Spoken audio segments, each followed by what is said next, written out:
اور امید ہی کرنی چاہیے کہ جیسے ٹی ڈی پی کا گرد گرد زیادہ تنگ ہوگا، وہ یہ پاکستان میں دھماکے تھوڑے بہت ہوں گے، لیکن یہ کہ انشاءاللہ وہ یہ ٹھیک ہو جائے گا. جنرل صاحب میں آتا ہوں ٹھیک ہو جائے. اس پہ.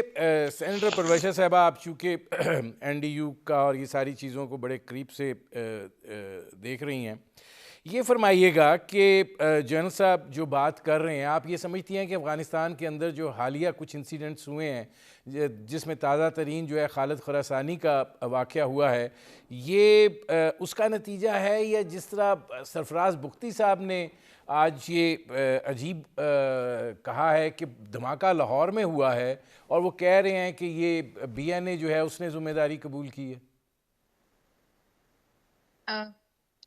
بہت شکریہ ندیم حسین صاحب. بات اصل یہ ہے کہ خوش فہمیوں پر اگر ہم مبنی خواہشات کے تحت کام کرتے رہیں اور ایک اپنے ہی خوابوں کے محل میں رہیں، اس سے جو زمینی حقائق ہیں انہیں کوئی فرق نہیں پڑتا. اب معاملات ایسے ہیں کہ یہ تمام چیزیں جو ہیں ان پر حکومت کی نظر جو ہے یہ اسی دن سے ہونی چاہیے تھی جب سے طالبان کی وہاں پیش قدمی جو ہے کابل کی طرف ہوئی. اور اس وقت ہم چیخ چیخ کر کہتے رہے کہ آپ اس معاملے میں برائے مہربانی پارلیمان کو جو ہے وہ اعتماد میں لیں. آپ کچھ بتائیے کہ کیا حالات ہونے جا رہے ہیں اور آپ کو کیا خدشات ہیں، اور ان خدشات کی جو ہے روشنی میں ہمیں کیا کرنا چاہیے. آپ کو پاکستان کے جو پارلیمنٹ ہے اس سے کیا آپ چاہتے ہیں کہ کیا آپ کا ساتھ دیا جائے، کیونکہ نیشنل سیکیورٹی ایک ایسا مسئلہ ہے جس پہ ہمیشہ آپ نے دیکھا ہے، چاہے میاں نواز شریف کی حکومت ہو یا جب ہماری حکومت تھی، تمام پارٹیز اکٹھی بیٹھتی تھی اور اس کے نتیجے میں آپ نے دیکھا ایک نیشنل ایکشن پلان بھی بنا. ہمارے دور میں بھی کامیاب آپریشنز ہوئے، بہت بڑے تاریخ کا آپریشن، سوات آپریشن ہوا، 40 لاکھ لوگ ادھر سے ادھر ہوئے، بہرحال ہو گیا.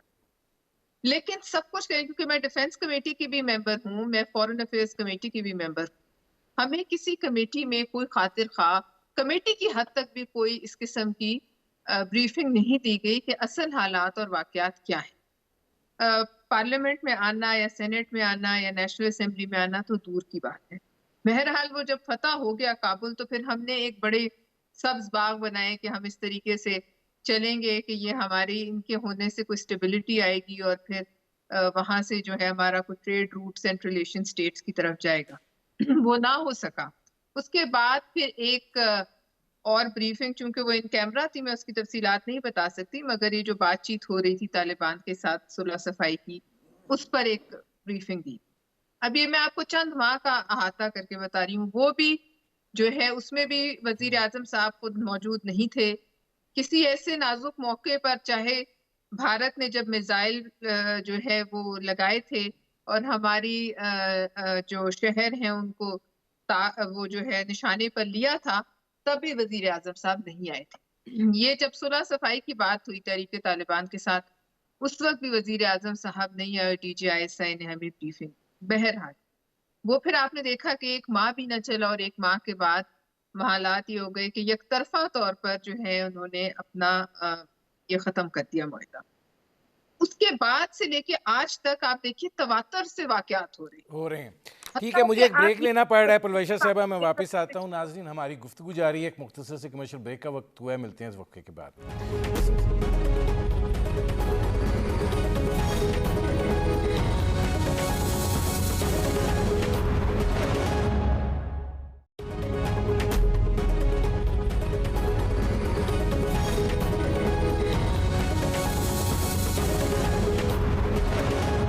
وسیم سجاد صاحب، میں آپ کے پاس اس لیے آخر میں آیا کہ آپ نے جنرل صاحب کی بات بھی سنی، پرویشا صاحبہ کی بات بھی سنی، انہوں نے پورا ایک احاطہ کیا ہے.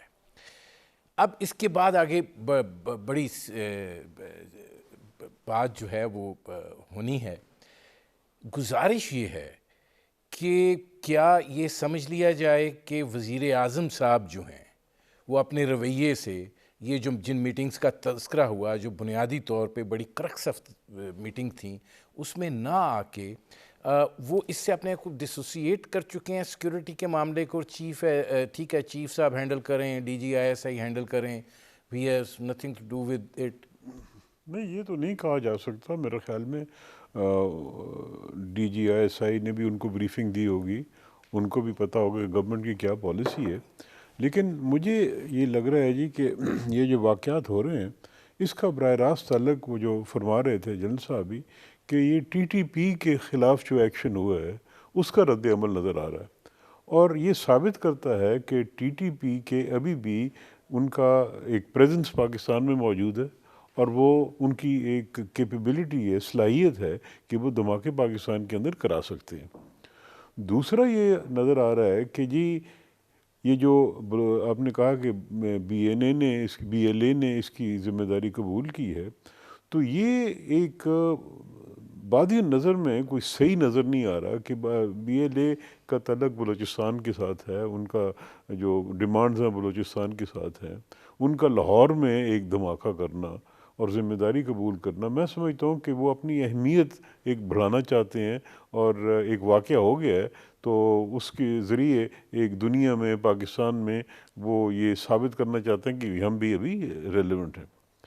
اس تیسری چیز جو مجھے یہ نظر آ رہی ہے وہ یہ ہے کہ پاکستان گورنمنٹ کی جو پالیسی ہے وہ یہ ہے کہ ملیٹنٹس سے بھی مذاکرات کیے جائیں، اور یہ جو شروع میں یہ جو نئی حکومت آئی افغانستان میں، اس کے ذریعے ہم نے کوشش کی کہ TTP کے ساتھ مذاکرات ہوں، وہ کامیاب نہیں ہوئے، اور ایک سیز فائر تھا وہ بھی ختم ہو گیا. اب یہ کچھ قوتیں ایسی ہوں گی جو ثابت کرنا چاہتی ہیں وزیر اعظم کو کہ جی آپ کی پالیسی غلط ہے، یہ لوگ آپ پہ دھماکے کرتے رہیں گے، آپ کا اندرونی امن و امان کا جو سلسلہ ہے اس کو تباہ کرتے رہیں گے، لہذا آپ کو زیادہ سختی کی ضرورت ہے. تو یہ کچھ تیسری قوتیں ہو سکتی ہیں، امریکہ بھی ہو سکتا اب ہے میں آتا اور ہوں بھی ہو اگلے سکتے ہیں. اس فیز کی طرف. یہ فرمائیے گا کہ یہ آپ یہ ظاہر ہے ایک جب سیاسی عدم استحکام ہوتا ہے جو نیچرلی اس وقت ہے، اس کے اندر خلا پیدا ہوتا ہے. اب اس خلا کے لیے جزویات تلاش کی جاتی ہیں. آپ یہ جو مجھے تو یہ ایک لایعنی سی گفتگو لگتی ہے کہ یہ ریفرینڈم ہوگا، صدارتی نظام آئے گا، ایمرجنسی لگے گی، راستہ نکالا جائے گا. آپ آئین اور قانون کے ماسٹر ہیں، آپ چلاتے بھی رہے ہیں، آپ کو کیا لگتا ہے؟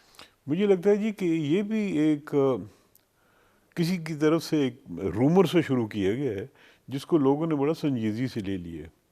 اگر اس کی ایک جس کو کہتے ہیں ایکیڈیمک علمی بحث کی جائے تو صدارتی نظام کے حق میں بھی بہت سی باتیں کی جا سکتی ہیں، اور پارلیمانی نظام کے حق میں بھی اس بہت وقت سی. ایک پارلیمانی نظام ہے، جی میں اس میں سے راستہ نکلتا ہے؟ میرے خیال میں جی راستہ کوئی نہیں نکلتا، کیونکہ اگر آپ نے نہیں راستہ یہ تو نکل سکتا ہے کہ اسی نظام کے اندر کچھ اگر کمزوریاں نظر آ رہی ہیں، کچھ مزید اس میں بہتری کرنی ہے، تو پھر 2/3 میجورٹی سے 2/3 میجورٹی سے آئین میں ترمیم کر کے کچھ چیز ہو سکتی ہے. لیکن یہ صاف نظر آ رہا ہے کہ ہماری پارلیمنٹ کوئی ایسی ترمیم نہیں کرے گی جس کے ذریعے صدارتی نظام پاکستان کے اندر لایا جائے. یہ ہمارے کلچر کے خلاف ہوگا، سیاسی کلچر کے خلاف ہوگا. آپ نے دیکھا ہوگا کہ پارلیمنٹ کے اندر ایسا کوئی سینٹیمنٹ موجود نہیں ہے. ہماری ہسٹری جو ہے وہ پارلیمانی نظام کے ساتھ وابستہ ہے، اور جو تھوڑے عرصے کے لیے صدارتی نظام آیا تھا ایوب خان کے زمانے میں، اس کے اثرات ابھی تک لوگوں کے ذہنوں اور دلوں پہ ہیں، کیونکہ اسی دوران مشرقی پاکستان ہم سے علیحدہ ہو گیا تھا.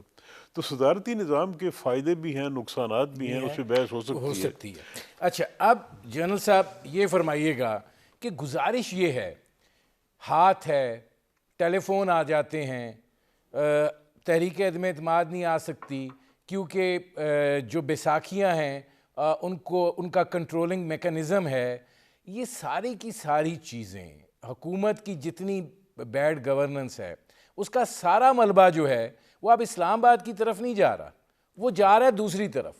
کیا یہ احساس وہاں پر ہے؟ اور کیا یہ جو چیز ہے کہ نہیں شریف خاندان مائنس ہے، حکومت کی طرف سے دعویٰ کیا جاتا ہے، جب وزیر داخلہ اٹھ کے کہے گا کہ جناب جن کا ہمارے سروں پر ہاتھ ہے وہ چاہتے ہیں کہ وہ ہاتھ دوسروں کے سروں پر چلا جائے، تو یہ کیا آپ کہہ رہے ہیں؟ آپ یہ واضح کر رہے ہیں کہ جو آپ حکومت کر رہے ہیں وہ کس طریقے سے کر رہے ہیں.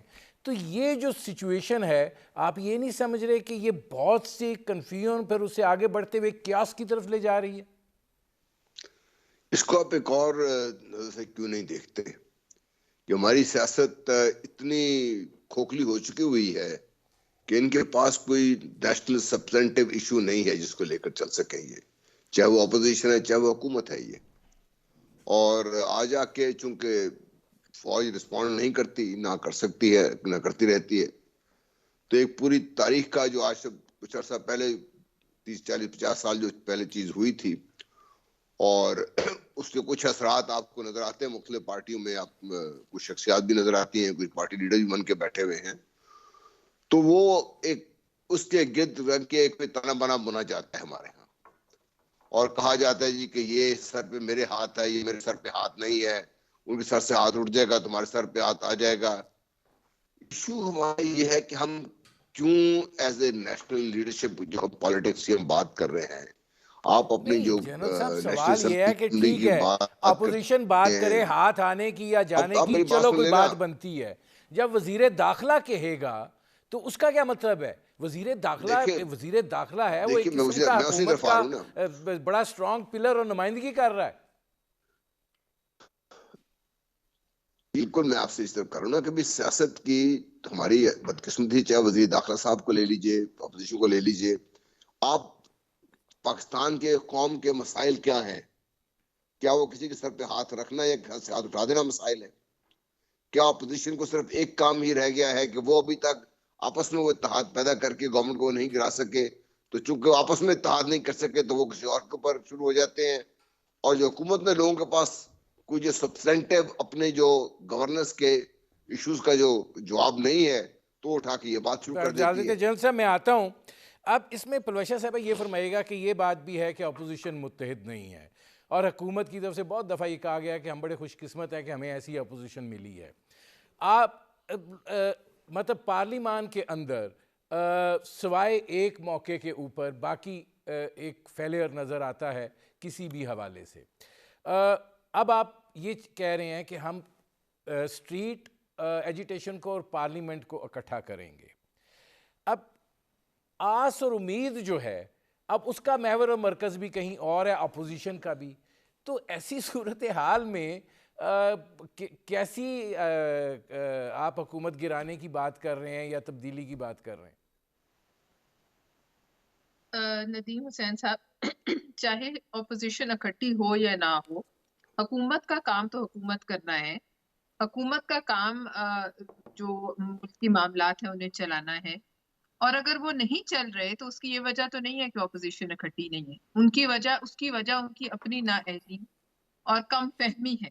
اب آپ جو یہ وزیر داخلہ صاحب کی بات کریں، مجھے یہ بتا دیں کہ وزیر داخلہ کا کیا کام ہے کہ وہ ان معاملات میں کسی کا جو ہے کارندہ بن کے جو ہے روز ایک نیا بیان داغ دیں. ان کا کیا یہ کام نہیں ہے کہ یہ جو کچھ ہو رہا ہے ملک میں، اسلام آباد میں ابھی یہ جو میں آپ سے بات کری تھی اس وقت میں بات پوری نہیں کر سکی، روزانہ کی بنیاد پر جو یہ واقعات ہو رہے تھے آپ اور ہم دیکھ رہے تھے، کبھی کہیں سیکورٹی فورسز کو نشانہ بنایا جا رہا تھا اور ذمہ داری قبول کی جا رہی تھی. تو وزیر داخلہ صاحب کا کام نہیں تھا کہ وہ اس پر ذرا نظر ثانی کرتے کہ کیا کرنا چاہیے؟ اسلام آباد میں ہارٹ آف دا کیپٹل میں پولیس کی جو وہاں پکٹ تھی اس پہ حملہ ہوا، ذمہ داری قبول کی گئی، اس کے بعد یہ پھر ہاتھ سر پہ ہے، ہاتھ پاؤں پہ ہے. مطلب یہ کس قسم کے لوگ ہیں کہ جنہیں جس کام کے لیے رکھا گیا وہ نہیں کریں گے، اس کے علاوہ ہر کام میں ہی جو ہے یہ ہاتھ ڈالیں گے. کیا یہ وزیر داخلہ کا کام ہے؟ اس حکومت میں کیا کوئی وزیر دفاع نہیں ہے؟ یا اگر کوئی بات فوج کو کرنی ہے ان کا اپنا ایک میکینزم ہے، ان کے ڈی جی ISPR ہے. کچھ دن پہلے وہ یہ کہہ رہے تھے کہ ہمیں آپ برائے مہربانی اس معاملے میں نہ گھسیٹیں. کچھ دن بعد آپ دیکھتے ہیں کہ ان کی جو وزراء ہیں وہ کہتے ہیں کہ فرنٹ رو کے پتہ نہیں کتنے لوگ کس سے مل کے آئے. پھر آپ دیکھتے ہیں وزیر داخلہ یہ بات کرتا ہے. تو یہ بتا دیجئے کہ اس وقت NRK کون پھیلا، اور یہ NRK آپ کو کتنی مہنگی ثابت ہو رہی ہے؟ آج آپ نے لاہور میں دیکھا. اور اگر سرفراز بگٹی جو کہہ رہے ہیں وہ صحیح کہہ رہے ہیں تو آپ دیکھ لیجئے کہ کتنی تشویشناک بات ہے کہ جو کام بلوچستان تک کی حد تک محدود تھا اب وہ لاہور میں ہارٹ آف دا کیپٹل میں پروونشل کیپٹل میں بھی ہو رہا ہے. تو کون سی وہ جگہ ہے پاکستان کی جو ان سے محفوظ ہے؟ لہٰذا یہ بتائیے ان حالات میں کیا شیخ رشید صاحب کسی چیز کے ذمہ دار نہیں؟ جب وہ وزیر ریلوے تھے تو 100 کے قریب لوگ جل کے جو ہے وہ ہلاک ہو گئے ان کے ایک حادثے میں. اس کے بعد پہ در پہ ہر چیز کا الزام پچھلی حکومتوں پہ، لیکن خود اپنی کرسی سے ابھی بھی چمٹے رہنا ہے. اب بات یہ ہے کہ یہ ایک واقعی یہ حقیقت ہے کہ اتحاد نہ پیدا ہو سکا. اگر اتحاد پیدا ہو جاتا تو شاید معاملات آج جو ایسے ہیں نہ وہ ہوں. بدل جاتے. پروفیسر صاحب مجھے ایک بریک لینا پڑ رہا ہے. ناظرین ہماری گفتگو جاری ہے، ایک مختصر سے کمرشل بریک کا وقت ہوا ہے. ملتے ہیں اس وقفے کے بعد.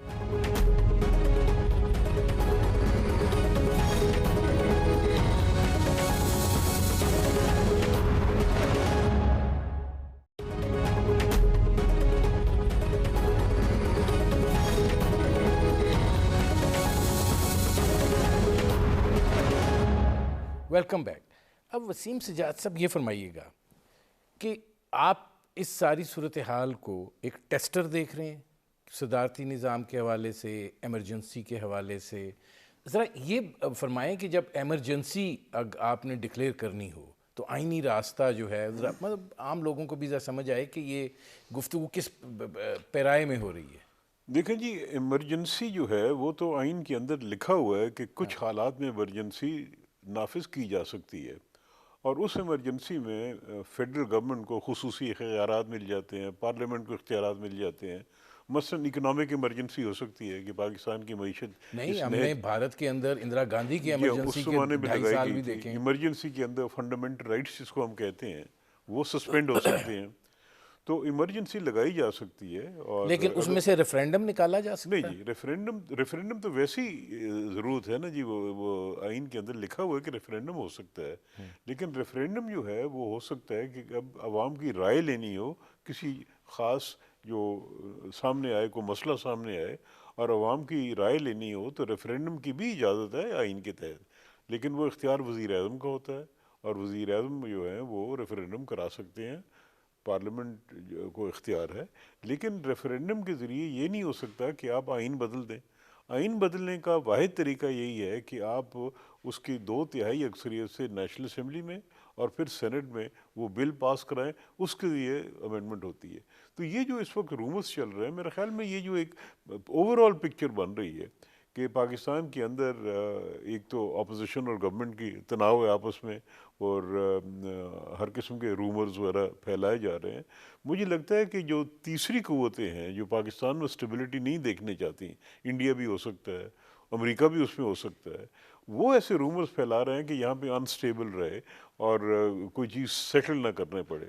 تو ایسے عنصر پاکستان کے اندر موجود ہیں جو باہر سے انسٹرکشنز لے کے یا باہر سے ان کو ہدایات جو دی جاتی ہیں اس کے تحت یہاں پہ نہیں. وہ یہ کہتے ہیں کہ عمران خان صاحب بہت جزبز ہیں کہ وہ اپوزیشن کوئی کام نہیں کرنے دیتی، میرا احتساب کا عمل آہستہ ہے، وہ قانون سازی کرنا چاہتے ہیں وہ نہیں ہو رہی، وہ جو ان کے ٹارگٹ پہ لوگ ہیں ان کو معاملات بڑھانا چاہتے ہیں، نہیں بڑھ رہے ہیں. دیکھیں جی، یقیناً یہ ہوتا ہے کہ بھئی اگر نہیں ہو رہا ہے تو اپوزیشن کا تو کام یہی ہوگا کہ وہ رکاوٹ ڈالے، حکومت کے راستے میں مشکلات پیدا کرے، یہ اپوزیشن کا کام ہے.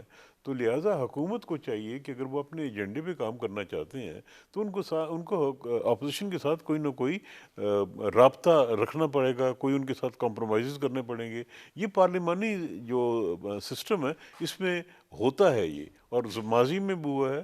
اور چونکہ عمران خان صاحب کی اکثریت نہیں ہے اور ان کو اپنے اتحادیوں کو بھی ساتھ لے کے چلنا پڑے گا، اور اگر آئین میں ترمیم کرنی ہے تو اپوزیشن کو بھی ساتھ لے کر چلنا پڑے گا.